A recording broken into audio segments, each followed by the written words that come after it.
What an incredible landscape paradise this is.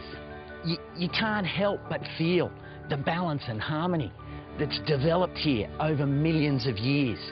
Each part of the ecosystem works with the other.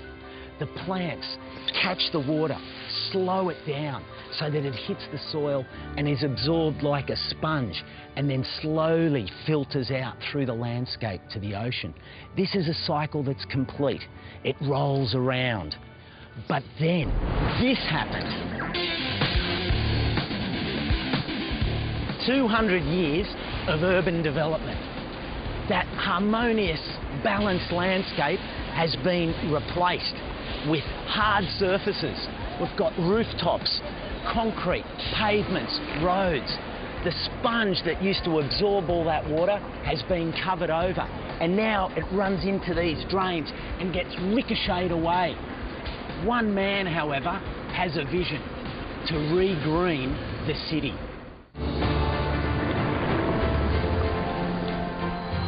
Umberto Uriola is a visionary, a man who has dedicated his life to the pursuit of greening our cities. The idea of roof garden city, the green cities, is everywhere. We can live in paradise. Umberto's perfect city would look like this: a world where green roofs cool down our cities, cut down rainwater runoff, reduce greenhouse gas emissions and provide more pleasant surroundings, improving our health and well-being. What a fantastic thing. Perfume. People happy because the garden made the people happy. But before Umberto's dream could begin to be realised, he knew he had to overcome one major obstacle.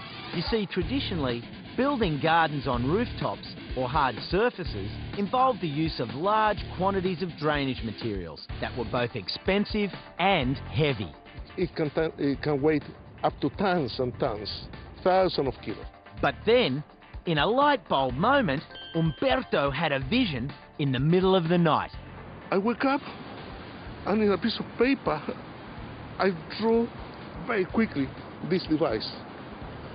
And the rest is history. The result of that vision is the revolutionary drainage cell, a lightweight, cost-effective drainage solution that allows gardens to be built on any surface. The Atlantis drainage cell is placed on top of a waterproof membrane. The plastic drainage cell is wrapped in a geotextile material, followed by a layer of river sand and finally the topsoil. The cells allow the water to purify and drain away slowly. So Umberto, all of this garden is on concrete slab? Absolutely. You can see the plant, how beautiful they grow here. Yeah? With very little maintenance, I will say. Because of the technology developed and realised by Umberto, we can now grow gardens anywhere and on any surface, including gardens in the sky. Matt, we're 28 levels above the Bradfield Highway here. Water in the background, water in the foreground. Fireworks in the sky at night. Yeah, it's perfect. Matt Cantwell is one of Australia's leading landscape designers, and he's responsible for the creation of this spectacular rooftop garden. The first thing that caught my eye when I came out was definitely this zoysia. Yeah, zoysia. It's a fantastic plant. You just want to lie in there. As impressive as this garden is, Matt wouldn't have been able to build anything on this space without Umberto's drainage system. So Matt, the planter box itself is not much more than 300 millimetres deep? Yeah, that's right. On the floor of each planter and on the walls we've got a drainage cell, so that as soon as the water hits that, it disappears out of the base of the planter and then it falls through onto the existing floor waste systems to collect the runoff and for it to disappear. Now, most of us may not be able to afford a garden like this, but the good news is that the principles of this drainage system are the same up here as they are on a concrete slab at your place. But I tell you what, from this height, it does give Matt and I an opportunity to dream. It's a beautiful city. Look at all that rooftop expanse. Imagine if that could be green. And there's absolutely, no reason why with new buildings and many existing buildings we can't make that happen. Yes. Next week, I'm going to show you how you can use Umberto's drainage system to create a garden in the middle of a concrete jungle.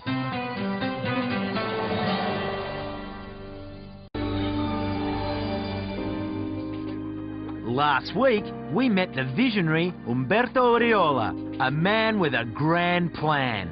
We can live in paradise. Umberto's dream is to green our cities by growing plants on every hard surface. In order to begin to realise this dream, he invented a revolutionary drainage cell that allows gardens to be built anywhere. So this week, I'm going to show you how you can turn this barren concrete wasteland where you can't grow anything into your own piece of backyard paradise.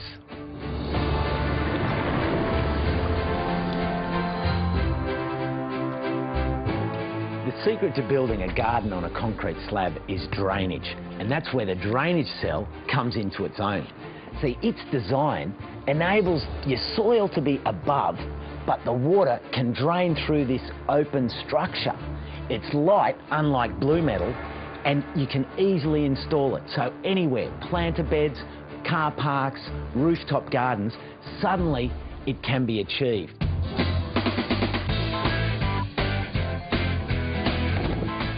We're using these old railway sleepers to build up the sides of our garden beds, and we've spaced it perfectly for the drainage cell, which is 600mm by 400, and that will be sitting on the bottom to give us our drainage.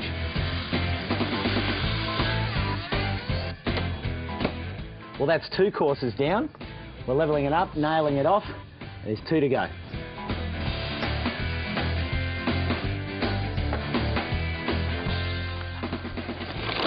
We've completed our walls, and now I'm just laying this black plastic down to control the direction of any seepage.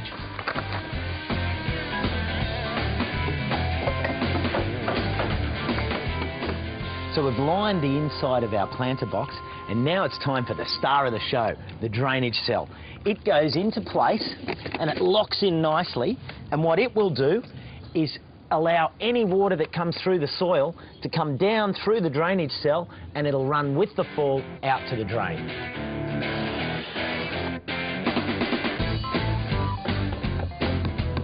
The purpose of our geofabric is that it holds the soil in, but it allows the water to move through into the drainage cell and out to the drain.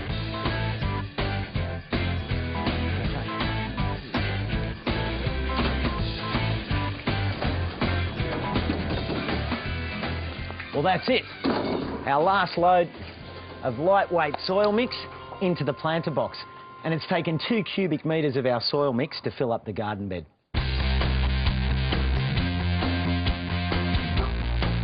It's time to add the finishing touches and colour to the garden bed.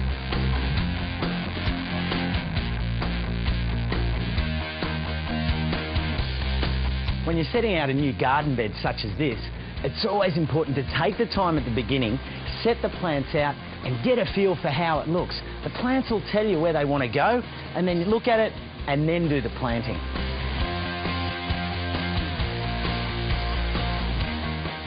So everything's been set out. I'm going to start planting, first of all, this bougainvillea. It's a beautiful purple flower. It's called Lilac Cascade. And the reason it's here is that it's going to grow up, run across the face of the pergola here and just hang down this beautiful frame of purple flowers.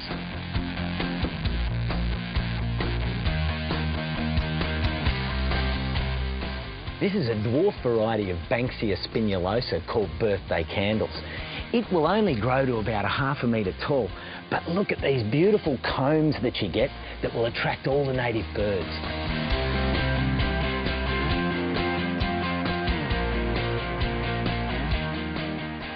The beauty is that now you can turn hard concrete surfaces around your home into productive flowering gardens.